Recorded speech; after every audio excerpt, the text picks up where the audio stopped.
নাহিদ রানাকে সামলাতে ভারত এক অভিনব পন্থা বেছে নিয়েছে। পাঞ্জাব কিংসের বোলার গুরনুর ব্রারকে নেট বোলিংয়ের জন্য ডেকে আনা হয়েছে। মূলত নাহিদ রানার সমান উচ্চতা হওয়ায় গুরনুর ব্রারের ডাক পড়েছে কোহলি রোহিতদের নেটে। নাহিদ রানার উচ্চতা 6 ফুট 3 ইঞ্চি, ফলে অনেক উঁচু থেকে বল ছাড়েন তিনি। বেশি উচ্চতা থেকে বল ছোড়ায় তার বোলিংয়ের লেংথ এবং বাউন্স অন্যান্য বোলারদের থেকে আলাদা হয়, সেজন্যই তাকে মোকাবেলা করতে বাড়তি এই প্রস্তুতি ভারতের। চেন্নাইয়ে প্রথম টেস্টে বাংলাদেশের মুখোমুখি হবে ভারত। সাধারণত এম চিদাম্বরম স্টেডিয়ামের উইকেট হয় স্পিন সহায়ক, তবে জাসপ্রীত বুমরা ও মোহাম্মদ সিরাজের কথা চিন্তা করে পেস বান্ধব উইকেট তৈরির কথা ভাবছে ভারতীয় টিম ম্যানেজমেন্ট।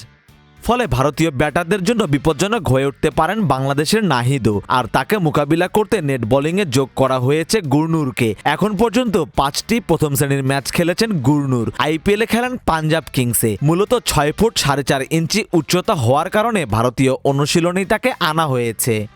লম্বা চওড়া হওয়ায় তিনি উইকেট থেকে বাউন্স আদায় করতে পারেন, গতিও রয়েছে যথেষ্ট। এদিন বোলিং কোচ মর্নে মর্কেলকেও দেখা যায় গুরনুরের সঙ্গে লম্বা সময় কথা বলতে।